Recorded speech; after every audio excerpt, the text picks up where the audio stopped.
ناظرین، معراج کی رات حضور نبی اکرم نور مجسم شفیع معظم صلی اللہ علیہ وسلم ساتویں آسمان کی سیر کرنے کے بعد آگے بڑھے تو آپ نے دیکھا کہ ایک بزرگ سونے کی کرسی پر ایک مکان سے ٹیک لگائے بیٹھے ہیں۔ چھوٹے چھوٹے بچے ان کو گھیرے ہوئے ہیں۔ حضور علیہ الصلوۃ والسلام نے پوچھا، اے جبرائیل، یہ مکان کیا ہے اور یہ بزرگ جو کرسی پر بیٹھے ہیں یہ کون ہیں؟ حضرت جبرائیل علیہ السلام نے عرض کیا، یا رسول اللہ صلی اللہ علیہ وسلم، یہ مکان بیت المعمور آسمانی کعبہ ہے اور یہ بزرگ حضرت ابراہیم علیہ الصلوۃ والسلام ہیں، کیونکہ دنیا میں انہوں نے کعبہ بنایا تھا اور لوگ اس کا اب تک حج کرتے ہیں۔ اسی طرح آسمان کے فرشتوں کا یہ کعبہ ایسا ہے کہ 70,000 فرشتے ہر روز اس کی زیارت کو آتے ہیں اور پھر قیامت تک ان کو آنا نصیب نہیں ہوتا، اور یہ بچے مسلمانوں کے کم سن بچے ہیں جو مر گئے ہیں۔ یہ حضرت ابراہیم علیہ السلام کی نگرانی میں رہتے ہیں۔ یہ باتیں سنتے ہوئے حضور نبی اکرم صلی اللہ علیہ وسلم حضرت ابراہیم علیہ السلام کے پاس تشریف لے گئے اور سلام کیا۔ حضرت ابراہیم علیہ السلام نے آپ کے سلام کا جواب دیا اور بہت سی مبارکبادیاں دے کر فرمایا، یا محمد صلی اللہ علیہ وسلم، آپ اپنی امت کو میرا یہ پیغام پہنچائیں کہ جنت کی زمین نہایت بہتر اور قابل زراعت ہے، اس میں درخت لگا کر باغ و بہار بنانا تمہارے ہاتھ میں ہے۔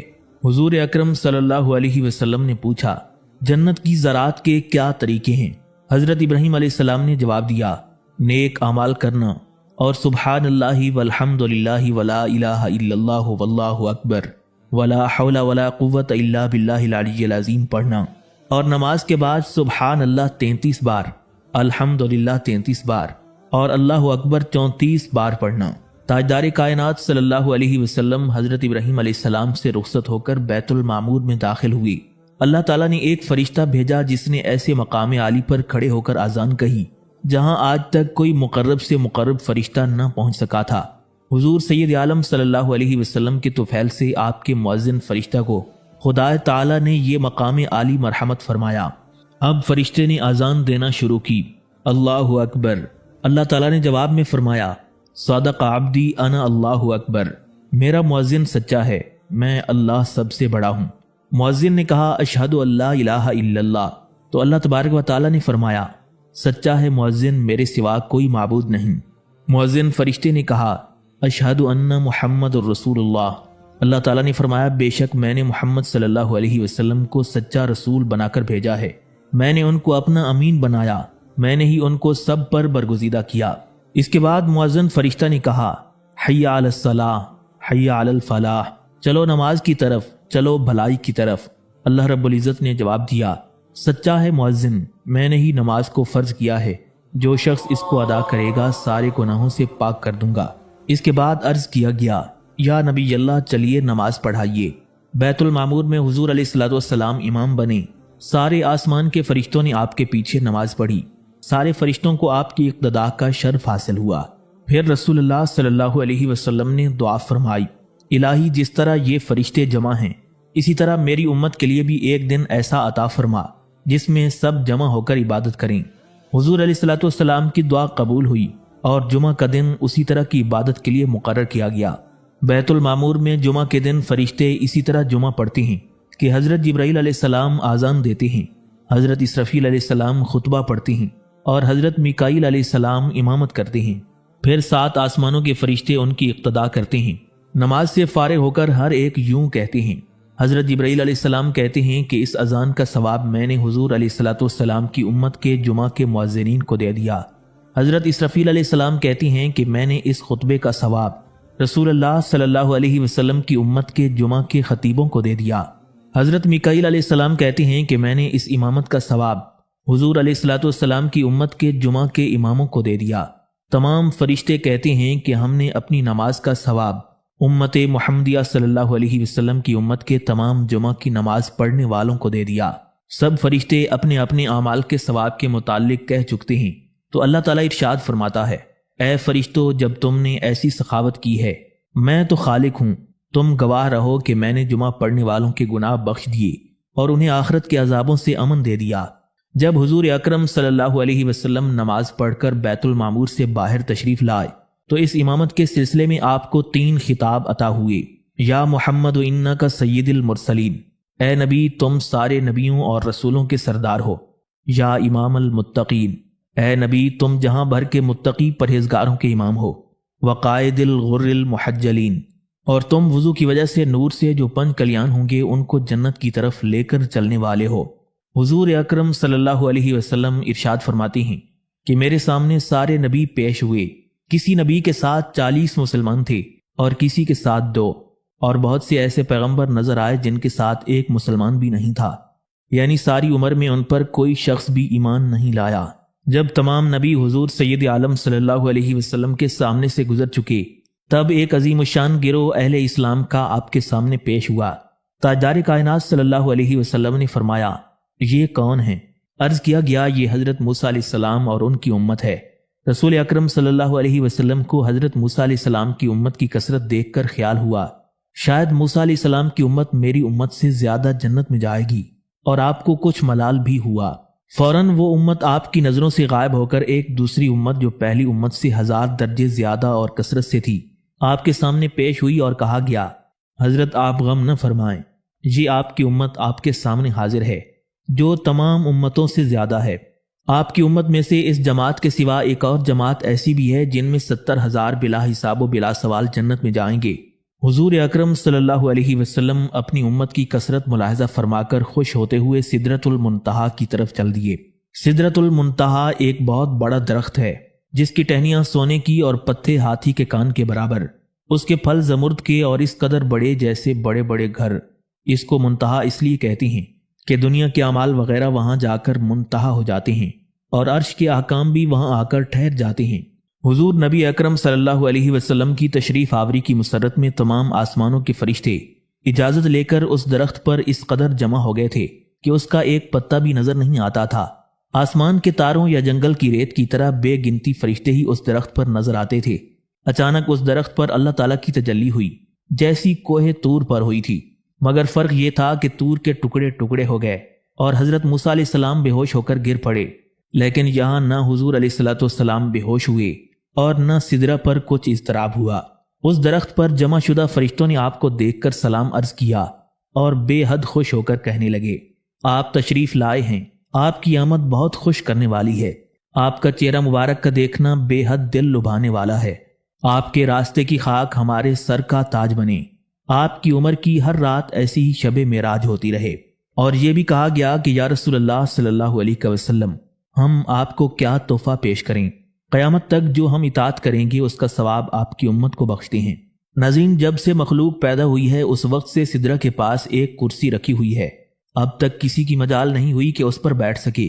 حضور سرور کائنات صلی اللہ علیہ وسلم کا ارشاد ہے کہ جبرائیل علیہ السلام نے مجھے اس کرسی پر بٹھایا اور عرض کیا، یا رسول اللہ صلی اللہ علیہ وسلم، میری آرزو ہے۔ حضور علیہ السلام نے پوچھا کہ وہ کیا ہے؟ حضرت جبرائیل علیہ السلام نے عرض کیا، میرے ٹھہرنے کی جگہ پر 2 رکعت نماز پڑھیے تاکہ آپ کے قدموں کی برکت سے میری جگہ مبارک ہو جائے۔ حضور سید عالم صلی اللہ علیہ وسلم نے قبول فرمایا۔ سدرہ کے تمام فرشتوں کے ساتھ مقام جبریل میں 2 رکعت پڑھیں۔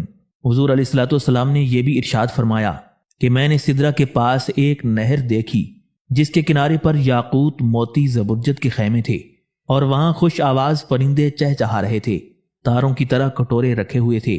اس نہر کا پانی دودھ سے زیادہ سفید اور شہد سے زیادہ میٹھا تھا اور مشک سے زیادہ خوشبودار تھا۔ میں نے دریافت کیا، یہ کیا ہے؟ حضرت جبرائیل علیہ السلام نے عرض کیا، حضور یہ کوثر ہے۔ سدرۃ المنتہا کے پاس حضور اکرم صلی اللہ علیہ وسلم اللہ تعالیٰ کی قدرت کی عجائبات ملاحظہ فرما رہے تھے۔ آپ کے سامنے یہاں بھی 3 برتن پیش ہوئے، ایک شراب کا، دوسرا دودھ کا اور تیسرا شہد کا۔ حضور علیہ السلام فرماتے ہیں کہ میں نے دودھ کو اختیار کیا۔ حضرت جبرائیل علیہ السلام نے عرض کیا کہ یہ فطرت یعنی دین اسلام ہے، اگر آپ شہد لیتے تو آپ کی امت دنیا کی لذتوں میں پڑ جاتی۔ حضور اکرم صلی اللہ علیہ وسلم فرماتے ہیں، میں نے سدرہ کے پاس ایک فرشتے کو دیکھا جو بڑا قوی ہیکل تھا، ایسا فرشتہ میں نے کبھی نہیں دیکھا تھا۔ وہ فرشتہ خدا کی تسبیح اور ذکر میں مشغول تھا۔ میں نے اسے سلام کیا تو وہ میری تعظیم کے لیے کھڑا ہو گیا۔ اس نے انتہائی محبت سے مجھے چھاتی سے لگایا، میرے منہ پر بوسہ دیا اور کہنے لگا، اے محمد صلی اللہ علیہ وسلم، میں آپ کو خوشخبری دیتا ہوں کہ اللہ تعالیٰ نے آپ کی امت کے روزے داروں کو رمضان المبارک کی برکت سے بخش دیا۔ میں اس فرشتے کے خوشخبری دینے سے بہت خوش ہوا۔ پھر میری نظر ان صندوقوں پر پڑی جو اس کے سامنے رکھے ہوئے تھے۔ ان صندوقوں پر نور کے ہزاروں قفل پڑے ہوئے تھے۔ میں نے دریافت کیا کہ یہ صندوق کیا ہیں؟ اس فرشتے نے جواب دیا کہ جو روزہ دار رمضان المبارک میں پورے مہینے کے روزے رکھتے ہیں ان کے لیے دوزخ سے آزادی لکھی جاتی ہے۔ یہ برات کا کاغذ اس صندوق میں رکھا جاتا ہے اور میرے ذمے اس کی نگرانی ہے۔ اور فرشتے نے مزید کہا کہ یا رسول اللہ صلی اللہ علیہ وسلم، آپ کی امت کو مبارک ہو۔ حضور سید عالم صلی اللہ علیہ وسلم فرماتے ہیں، میں نے ایک طرف ایک اور فرشتے کو دیکھا جو سفید مرغ کی شکل کا تھا، جو 5 نمازوں کے وقت خوش آوازی سے خدا کا ذکر کرتا تھا۔ اس کی آواز جنت میں جب پہنچتی ہے تو جنت کی ڈالیاں ہلنے لگتی ہیں۔ حوریں خوش ہو کر ایک دوسرے کو مبارکباد دیتی ہیں کہ محمد مصطفیٰ صلی اللہ علیہ وسلم کی امت کی عبادت کا وقت آ گیا۔ اور عرش تو کیوں جھوم رہا ہے؟ وہ عرض کرتا ہے کہ امت محمدی جو نماز کو اٹھی ہے میں اسی کی خوشی منا رہا ہوں۔ اللہ تعالیٰ فرماتا ہے، تم سب گواہ رہو کہ میری رحمت یہ 5 وقت نماز پڑھنے والوں کے لیے واجب ہو گئی۔ میں نظر رحمت سے ان کو دیکھ رہا ہوں۔ جس کو نظر رحمت سے دیکھتا ہوں وہ دوزخ سے آزاد اور جنت کا مستحق ہو جاتا ہے۔ اچانک حضرت جبرائیل علیہ السلام کو اللہ تعالیٰ کا حکم آیا کہ جبرائیل، محمد صلی اللہ علیہ وسلم کے فرما برداروں کے لیے میں نے جو جنت تیار کی ہے وہ ان کو دکھلاؤ۔ اس کے ساتھ ہی حضور اکرم صلی اللہ علیہ وسلم حکم الہی سے جنت کی سیر کو تشریف لے جا رہے تھے کہ راستے میں جنت کا دروازہ نظر آنے لگا۔ حضور علیہ الصلوۃ والسلام ارشاد فرماتے ہیں کہ میں جب جنت کے قریب ہو گیا تو کیا دیکھتا ہوں کہ جنت کی 4 دیواری سونے کی ہے، اس میں 1 اینٹ یاقوت کی اور 1 اینٹ زبرجد کی ہے۔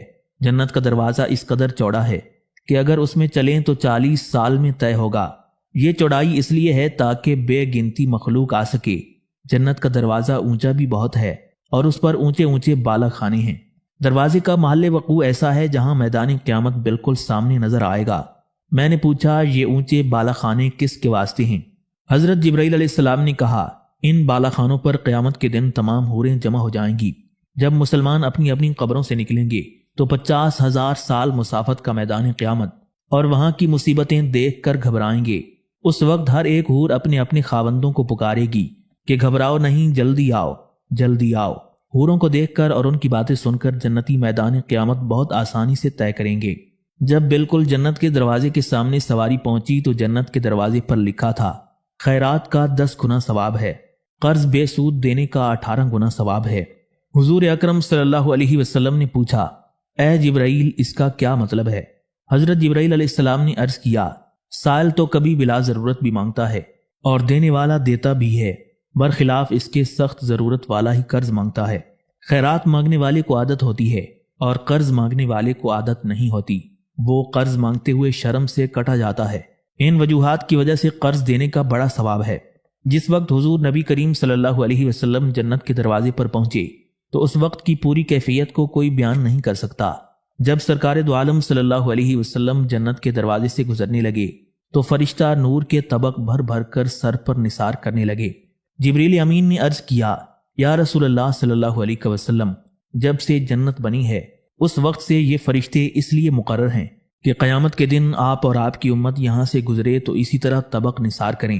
حضور علیہ الصلوۃ والسلام نے یہ بھی ارشاد فرمایا ہے کہ جو جنت میں جائے گا ہمیشہ نعمت میں رہے گا، کسی قسم کی تکلیف نہ ہوگی اور اس کا قیام جنت میں ہمیشہ رہے گا، کبھی موت نہیں آئے گی، کپڑے پرانے نہیں ہوں گے، جوانی ختم نہیں ہوگی۔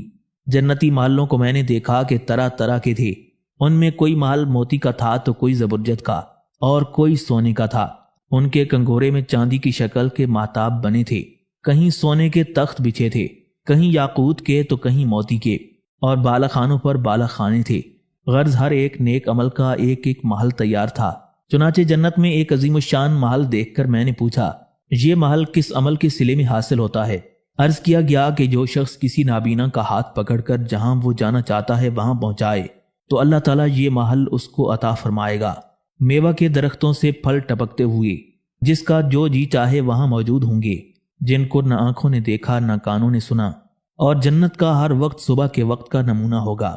فرحت و خوشی ہر وقت ہوگی اور محلات کے سامنے کئی نہریں بہہ رہی ہوں گی۔ کسی کا نام سلسبیل ہے اور کسی کا نام زنجبیل ہے۔ ان نہروں کے کنارے سونے اور چاندی کے تھے۔ اس کے علاوہ اور 4 نہریں علیحدہ دوڑ رہی ہیں، ایک پانی کی، دوسری دودھ کی، تیسری شہد کی اور چوتھی شراب کی۔ حضور اکرم صلی اللہ علیہ وسلم نے دریافت فرمایا، یہ نہریں کہاں سے آ رہی ہیں؟ تو آپ کو ایک موتی کے گنبد پر لے گئے۔ اس کے اندر سے یہ نہریں نکل رہی تھیں۔ اس گنبد پر قفل لگا ہوا تھا۔ وہاں جو فرشتہ تھا اس نے کہا کہ اس کے اندر جا کر ملاحظہ فرمائیں۔ آپ نے فرمایا یہ مقفل ہے، کیسے جا سکتا ہوں؟ اس فرشتے نے کہا کہ اس کی کنجی آپ کے ہاتھ میں ہے۔ حضور نبی اکرم صلی اللہ علیہ وسلم نے فرمایا وہ کیسے؟ اس فرشتے نے کہا کہ بسم اللہ الرحمن الرحیم پڑھیں۔ آپ نے جب بسم اللہ الرحمن الرحیم پڑھی تو وہ قفل فوراً گر پڑا۔ آپ اندر تشریف لے گئے۔ اس گنبد کے اندر بسم اللہ الرحمن الرحیم منقش تھا اور بسم اللہ الرحمن الرحیم کے نقش سے 4 نہریں اس طرح جاری تھیں۔ بسم اللہ کے میم سے پانی کی نہر، لفظ اللہ کی ہاتھ سے دودھ کی نہر، رحمان کے نون سے شراب طہور کی نہر، رحیم کی میم سے شہد کی نہر۔ حضور سید عالم صلی اللہ علیہ وسلم کا ارشاد ہے کہ جو کوئی ہر کام کے شروع میں بسم اللہ الرحمن الرحیم پڑھے گا وہ ان نہروں سے مستفیض ہوگا۔ آپ نے یہ بھی ارشاد فرمایا کہ جنت کے درختوں کی کوئی کیا تعریف بیان کرے، جس میوہ کے لیے دل چاہا، دل میں خیال آتے ہی فوراً اس میوہ کی ٹہنی جھک کر جنتی کے سامنے ہو جائے گی۔ جب جنتی میوہ توڑ لے گا تو پھر سیدھی ہو جائے گی۔ غرض جنت کے ہر درخت پر عجب بہار تھی، ان پر خوش آواز پرندوں کا چہچہانا اور لطف بڑھا رہا تھا۔ حضرت سیدنا ابو بکر صدیق رضی اللہ تعالیٰ عنہ سے حضور نبی کریم صلی اللہ علیہ وسلم نے فرمایا ابو بکر میں نے تمہارا محل جنت میں دیکھا، وہ سرخ سونے کا تھا اور جو نعمتیں اس میں تھیں وہ بھی دیکھیں۔ حضرت سیدنا ابو بکر صدیق رضی اللہ تعالیٰ عنہ نے عرض کیا یا رسول اللہ صلی اللہ علیہ وسلم، وہ محل اور محل والا دونوں آپ پر سے قربان ہوں۔ پھر تاجدار کائنات صلی اللہ علیہ وسلم نے فرمایا اے عمر میں نے تمہارا محل بھی دیکھا، وہ سرخ یاقوت کا تھا، اس کے نیچے نہر جاری تھی، اس نہر کے کنارے ایک حور منہ دھو رہی تھی۔ میں نے پوچھا یہ کس کا محل ہے؟ عرض کیا گیا کہ یہ عمر بن خطاب کا ہے۔ پھر حضور علیہ الصلوۃ والسلام نے فرمایا اے عمر مجھے تمہاری غیرت اور حیا یاد آئی، اس لیے میں تمہارے محلوں میں نہیں گیا۔ حضرت سیدنا عمر فاروق رضی اللہ تعالیٰ عنہ نے روتے ہوئے عرض کیا یا رسول اللہ صلی اللہ علیہ وسلم آپ سے غیرت۔ اس کے بعد حضور علیہ الصلوۃ والسلام نے ارشاد فرمایا کہ میں حضرت عثمان اور حضرت علی رضی اللہ تعالیٰ عنہما کے محلوں کو دیکھتے ہوئے آگے بڑھ گیا۔ حضور نبی اکرم صلی اللہ علیہ وسلم جنت کی سیر سے فارغ ہو چکے تو حضرت جبرائیل علیہ السلام کو اللہ تعالیٰ کا حکم آیا اے جبرائیل جیسا محمد صلی اللہ علیہ وسلم کو ان کے دوستوں اور ان کے ماننے والوں کا مقام جنت میں دکھایا ہے، ایسے ہی ان کے دشمنوں اور نافرمانوں کا مقام دوزخ بھی دکھاؤ۔ حضرت جبرائیل علیہ السلام حضور علیہ الصلوۃ والسلام کا ہاتھ پکڑ کر دوزخ کی طرف لے چلے۔ حضور سید عالم صلی اللہ علیہ وسلم ارشاد فرماتے ہیں کہ میرے استقبال کے لیے ایک فرشتہ آیا، میں نے 7 آسمانوں کے فرشتوں میں ایسا قوی ہیکل ہیبت ناک کوئی فرشتہ نہیں دیکھا۔ وہ فرشتہ سیاہ رنگ کا اور کالے کپڑے پہنے ہوئے تھا، سخت بد مزاج، ہمیشہ غصے میں بھرا ہوا۔ اس کے منہ سے آگ جھڑ رہی تھی، ناک سے آگ کے شعلے نکل رہے تھے اور آنکھوں سے آگ کی زبان نکل رہی تھی۔ اس کے ایک ہاتھ میں لکڑی ایسی تھی کہ حضرت آدم علیہ السلام سے قیامت تک پیدا ہونے والی مخلوق اگر اس لکڑی کو ایک طرف سے دوسری طرف کرنا چاہے تو نہیں کر سکتی۔ اسے دیکھ کر میں نے جبرائیل علیہ السلام سے پوچھا یہ کون ہے؟ حضرت جبرائیل علیہ السلام نے عرض کیا یا رسول اللہ صلی اللہ علیہ وسلم یہ دوزخ کا داروغہ ہے، اس کا نام مالک ہے، جب سے یہ پیدا ہوا کبھی نہیں مسکرایا، یہ ہمیشہ غصے میں رہتا ہے۔ مالک علیہ السلام حضور علیہ الصلوۃ والسلام سے بہت ادب سے ملے اور سلام کیا اور آپ کا ہاتھ چومنے لگے، کہنے لگے یا رسول اللہ صلی اللہ علیہ وسلم میں آپ کو خوشخبری دیتا ہوں کہ آپ کی برکت سے آپ کی اطاعت کرنے والوں کے گوشت و پوست پر دوزخ کی آگ حرام ہے، اور مجھ سے اللہ تعالیٰ نے فرمایا ہے کہ جو آپ پر ایمان نہ لائے یا آپ کا نافرمان ہو تو اس پر رحم نہ کروں اور سخت سزا دوں۔ حضرت مالک علیہ السلام کے ساتھ 18 فرشتے تھے جن کو زبانیہ کہتے ہیں، ہر ایک ایسا قوی کہ 40,000 کو ایک ہی وقت میں عذاب کر سکتا ہے۔ یہ زبانیہ مالک کے تحت ہیں، ان میں سے ہر ایک کے ماتحت بے گنتی فرشتے ہیں، یہ سب دوزخ کا انتظام کرتے ہیں۔ ان کی تخلیق میں اللہ تعالیٰ نے رحم اور نرمی کو پیدا ہی نہیں کیا۔ آگ کے کیڑے سمندر پر جس طرح آگ کا اثر نہیں ہوتا اسی طرح ان فرشتوں پر آگ کا اثر نہیں ہوتا۔ حضرت جبرائیل علیہ السلام نے فرمایا اے مالک حضور نبی علیہ الصلوۃ والسلام کو دوزخ دکھاؤ۔ حضرت مالک علیہ السلام نے کہا یا رسول اللہ صلی اللہ علیہ وسلم آپ دوزخ ملاحظہ کرنے کی تاب نہیں لا سکیں گے۔ حضور اکرم صلی اللہ علیہ وسلم نے فرمایا جس قدر میں برداشت کر سکتا ہوں اسی قدر دکھاؤ۔ دوزخ تو جہاں تھی وہیں رہی، آپ کے سامنے کر دی گئی۔ دوزخ کے دروازے پر آپ نے لکھا ہوا ملاحظہ فرمایا بے نمازیوں کے لیے ہلاکت ہے، مشرکین کے لیے ہلاکت ہے، اور کم ناپنے والوں کے لیے ہلاکت ہے۔ دوزخ جب حضور علیہ الصلوۃ والسلام کے سامنے ظاہر ہوئی تو آپ نے وہ عذاب، وہ بلا، وہ مصیبت اور وہ آفت ملاحظہ فرمائی کہ الامان الامان۔ حضور نبی کریم صلی اللہ علیہ وسلم نے دوزخ کے متعلق جو ارشاد فرمایا اسے ہم آپ کے سامنے ہو بیان کرتے ہیں۔ دوزخ میں آگ سیاہ ہے۔ دنیا کی آگ دوزخ کی آگ سے 70 حصے کم ہے۔ اگر دنیا کی تھوڑی سی آگ دوزخ میں 2 بار ڈبو دی جائے تو تم کبھی اس کو اپنے کام میں نہیں لا سکو گے۔ یہ دنیا کی آگ دوزخ کی آگ سے پناہ مانگتی ہے۔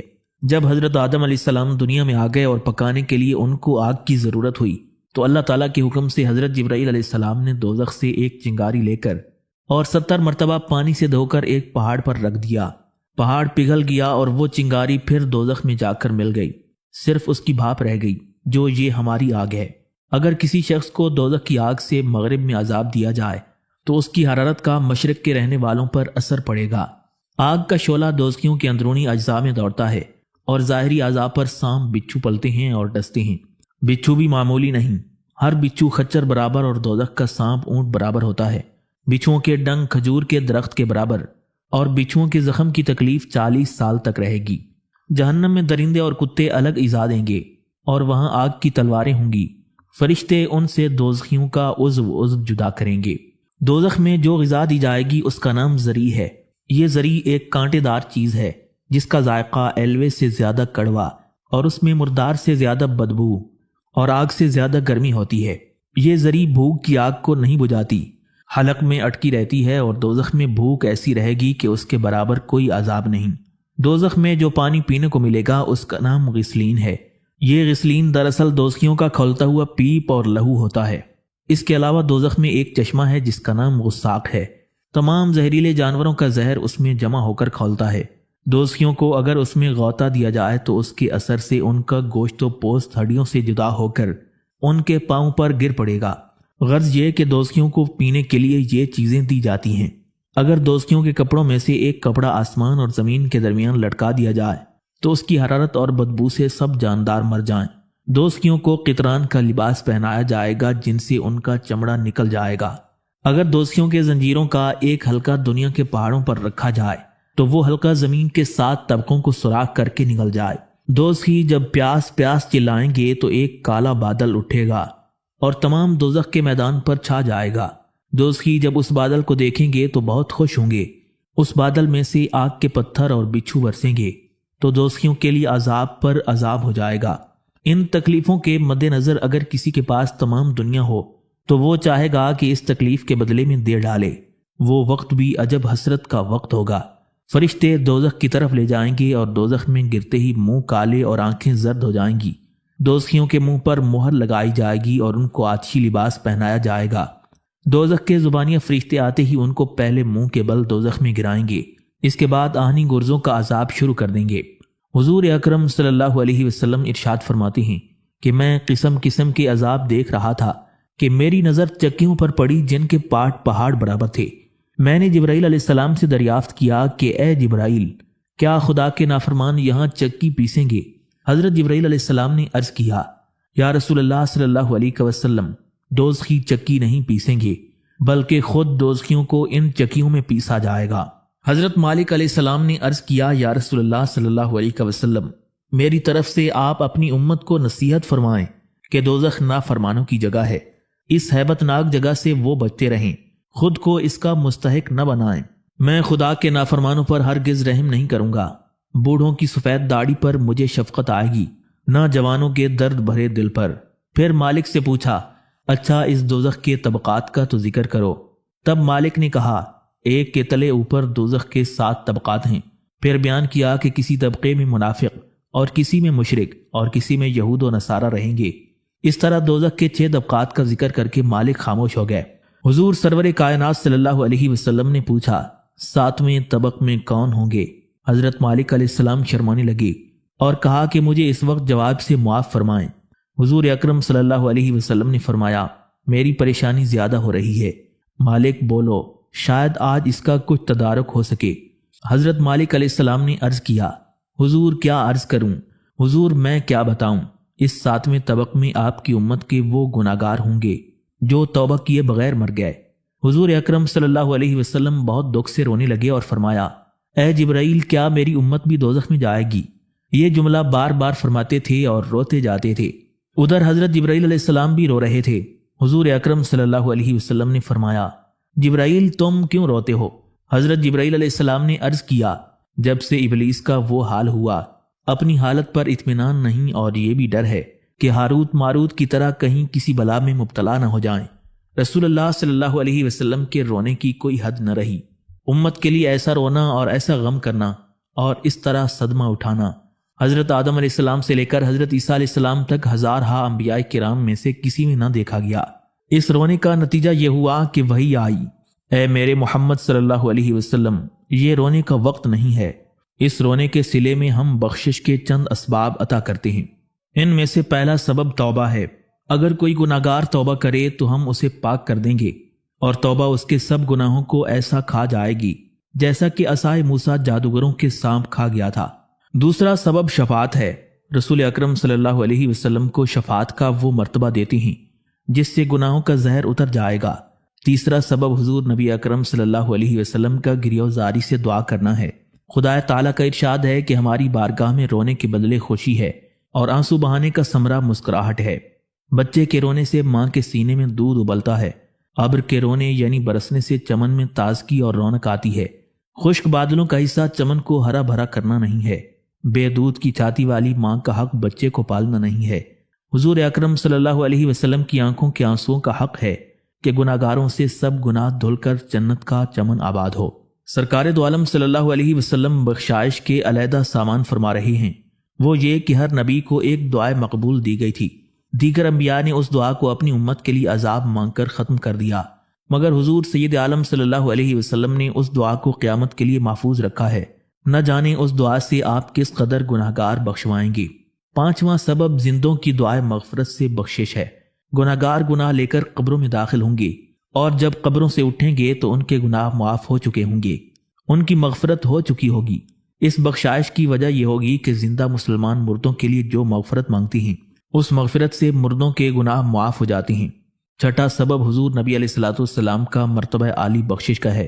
اللہ تعالیٰ کا ارشاد ہے کہ یا رسول اللہ صلی اللہ علیہ وسلم، اور کیا ہونا چاہیے کہ کل 120 صفیں جنت میں جائیں گی۔ آدم علیہ السلام سے حضرت عیسیٰ علیہ السلام تک سارے نبیوں کی امت کی 40 صفیں جنت میں جائیں گی، اور آپ کی 80 صفیں جنت میں جائیں گی۔ اللہ تعالیٰ فرماتا ہے، اے میرے حبیب، آخر آپ کی امت کو کچھ تو کرنا پڑے گا۔ آپ کی خاطر میں چھوٹے چھوٹے اعمال پر بڑا ثواب دے کر آپ کی امت کو دوزخ سے آزاد کر دوں گا۔ چھوٹے عمل سے بڑے اجر کی چند مثالیں یہ ہیں۔ خدا کے واسطے آپس میں محبت رکھنے والے دو شخص جب باہم مسکراتے ہوئے ملتے ہیں اور مسافہ کرتے ہیں تو جدا ہونے سے پہلے ان کے تمام اگلے پچھلے گناہ بخش دیے جاتے ہیں۔ جس آدمی کے قدم اللہ تعالیٰ کے راستے میں خاک آلود ہوئے ہوں، اللہ تعالیٰ اس پر دوزخ کی آگ حرام کر دیتا ہے۔ حضور علیہ الصلوۃ والسلام فرماتے ہیں، میری امت میں سے عصر کی پہلی 4 رکعت سنت پڑھنے والا جیتے جی بخش دیا جاتا ہے، اور اس کو خدا تعالیٰ مہربانی کی نظر سے دیکھتا ہے۔ صبح کی نماز پڑھ کر اپنے مصلی پر بیٹھا رہے اور ذکر الہی سے زبان کو تر رکھے، پھر اشراق کی 2 رکعت پڑھ کر اٹھے تو سمندر کے جاگ سے زیادہ گناہ بخش دیے جاتے ہیں اور حج و عمرہ کا ثواب ملتا ہے۔ ایسے شخص کے جسم کو دوزخ کی آگ نہیں چھوئے گی۔ جو شخص اپنے مسلمان بھائی کی ضرورت کے وقت کام آئے گا اور اس کی خیر خواہی کرتا رہے گا تو اللہ تعالیٰ اس کے اور دوزخ کے مابین ایسے 7 خندق بنا دے گا کہ ہر خندق سے دوسری خندق کا فاصلہ زمین و آسمان کے برابر ہوگا۔ حضرت امام جعفر صادق علیہ السلام سے روایت ہے کہ لوگوں، دسترخوان پر اپنے بھائی مسلمان کے ساتھ دیر تک بیٹھا کرو، کیونکہ جتنی دیر بیٹھو گے قیامت میں اس کا حساب نہیں ہوگا۔ جو شخص اپنے مسلمان بھائی کی آبرو کی اس کے پیٹھ پیچھے نگاہ رکھے گا تو اللہ تعالیٰ اس کو دوزخ سے آزاد کر دے گا۔ جو شخص کھانا کھا کر برتن کو صاف کر دیتا ہے تو برتن اس کے حق میں یہ دعا کرتا ہے، اے اللہ اس کو دوزخ سے آزاد کر جیسا اس نے مجھے شیطان سے آزاد کیا ہے، کیونکہ برتن میں بچا ہوا کھانا شیطان چٹ کر جاتا ہے۔ اللہ تعالیٰ اس بات کو بہت پسند کرتا ہے کہ اپنا بندہ ماں اہل و عیال کے ایک دسترخوان پر کھائے۔ جمع ہوتے وقت مغفرت ان کا حصہ ہو جاتی ہے۔ جو اپنے بھائی مسلمان کی طرف محبت کی نظر سے دیکھتا ہے اور وہ نگاہ پھیرنے سے پہلے بخشا جاتا ہے۔ جو شخص نماز کے بعد صبح و شام 3 مرتبہ جنت کا سوال کرے، اللہم ادخلنی الجنہ، تو جنت جواب دیتی ہے، الہی اسے جنت میں داخل کر دے، اور 7 مرتبہ بعد از نماز صبح اور مغرب، اللہم اجرنی من النار، یعنی اے اللہ مجھے دوزخ سے بچا لے کہے گا تو دوزخ کہتی ہے الہی اس کو دوزخ سے بچا۔ جس دن یہ کلمات پڑھے جائیں گے اس دن یا اس رات کو جو شخص مرے گا تو وہ جنت میں جائے گا۔ یا رسول اللہ صلی اللہ علیہ وسلم، آپ واپس ہو کر امت کو جنت کی نعمتوں اور دوزخوں کے عذاب سے خبردار کریں اور فرما دیں کہ تم خوش نصیب امت ہو، ہمیں تمہارے پیغمبر کی خاطر منظور ہے، ہم ذرا ذرا سے کام پر بڑا بڑا ثواب دے کر تمہیں دوزخ سے بچا لیں گے، مگر تم کو بھی کچھ کرنا ہی چاہیے۔ حضور اکرم صلی اللہ علیہ وسلم نے ارشاد فرمایا ہے کہ میں جب جنت اور دوزخ کی سیر سے فارغ ہو گیا اور سدرۃ المنتہا کے پاس آیا تو حضرت جبرائیل علیہ السلام میرا ہاتھ پکڑ کر سدرۃ المنتہا سے باہر لائے اور خود ٹھہر گئے۔ مجھے رخصت کر کے میرا ساتھ چھوڑنا چاہا تو میں نے کہا، جبرائیل کیا ایسے مقام میں کوئی دوست اپنے دوست کو چھوڑ دیتا ہے؟ حضرت جبرائیل علیہ السلام نے عرض کیا، یہ مقام عالی خدا تعالی حضور کو مبارک کرے، جبرائیل کی یہ مجال نہیں جو بال برابر بھی آگے بڑھ سکے۔ رسول اللہ صلی اللہ علیہ وسلم نے ارشاد فرمایا، اے جبرائیل تم بال برابر آگے بڑھتے ہو تو جل جاتے ہو، خدا کی عزت و جلال کی قسم اگر میں ایک قدم پیچھے ہٹوں تو خدا سے وصال کے شوق کی تپش سے جل جاؤں گا۔ غرض حضرت جبرائیل علیہ السلام باوجود پر ہونے کے رہ جاتے ہیں اور ہمارے حضور محبوب عالم صلی اللہ علیہ وسلم آگے تشریف لے جاتے ہیں۔ حضرت جبرائیل علیہ السلام کے سدرۃ المنتہا پر ٹھہر جانے اور حضور سیاح لامکان صلی اللہ علیہ وسلم کے آگے بڑھ جانے کے راز کو اس مضمون پر غور کریں تو آسانی سے سمجھ آ جائے گا۔ پانی کا مرکز نیچے ہے، پانی کے اوپر ہوا کا مرکز ہے اور سب سے اعلیٰ مرکز آگ کا ہے۔ اگر اس عالم میں حکمت سے پانی، ہوا اور آگ مل کر چلیں گے تو ہر چیز اپنے اپنے مرکز پر آ کر رک جائے گی، آگے نہ بڑھ سکے گی۔ اسی طرح سارے انبیاء اور رسول اور حضرت جبرائیل علیہ السلام اور حضرت امام الانبیاء صلی اللہ علیہ وسلم بیت المقدس سے نماز کے بعد باہم مل کر آسمان پر چلے۔ بالآخر سارے انبیاء 7 آسمانوں تک گئے، آگے کوئی نہ جا سکا۔ سدرۃ المنتہا کے قریب حضرت جبرائیل علیہ السلام بھی رہ گئے، مگر ہمارے حضور سرور کونین صلی اللہ علیہ وسلم اعلیٰ مقام پر پہنچے۔ اس کی وجہ یہی تھی کہ آپ کا مرکز سب سے اعلیٰ تھا، اوروں کا مرکز نیچے تھا۔ ناظرین ذرا حضرت ابراہیم علیہ السلام کی معراج کو بھی دیکھیے۔ جب آگ کی طرف چھوڑے گئے تو حضرت جبرائیل علیہ السلام کہتے ہیں، اللہ کا حاجتا، کیا آپ کو کچھ حاجت ہے؟ ادھر حضور اکرم صلی اللہ علیہ وسلم کی معراج کے وقت حضرت جبرائیل علیہ السلام کہتے ہیں کہ اگر ذرا آگے بڑھوں تو جل جاؤں گا۔ حضور سید عالم صلی اللہ علیہ وسلم زبان حال سے یوں فرماتے ہوئے آگے بڑھ جاتے ہیں، اے جبرائیل آپ اپنے مقام پر ٹھہر جائیے، آگے بڑھنے کی تکلیف نہ کیجیے، مجھے خدا کے ساتھ ایسا مقام حاصل ہوا ہے کہ دوسرا وہاں نہیں پہنچ سکتا ہے۔ حضرت جبرائیل علیہ السلام نے عرض کیا، حضور اب آپ خدا تعالیٰ کے سامنے جاتے ہیں، میری ایک درخواست ہے جو خدا تعالیٰ سے عرض کر کے منظور کرا دینا، وہ یہ ہے کہ مجھے اس امر کی اجازت مل جائے کہ قیامت کے دن آپ کی امت کے لیے پل صراط پر اپنے پر بچھا دوں تاکہ وہ بآسانی پل پر سے گزر جائیں۔ اس پر حضور نبی علیہ الصلوۃ والسلام نے حضرت جبرائیل علیہ السلام کو دعا دی کہ خدا تعالیٰ تمہیں برکت دے۔ حضور سید عالم صلی اللہ علیہ وسلم کا ارشاد مبارک ہے کہ اس گفتگو کے بعد جبرائیل علیہ السلام پیچھے ہٹ گئے۔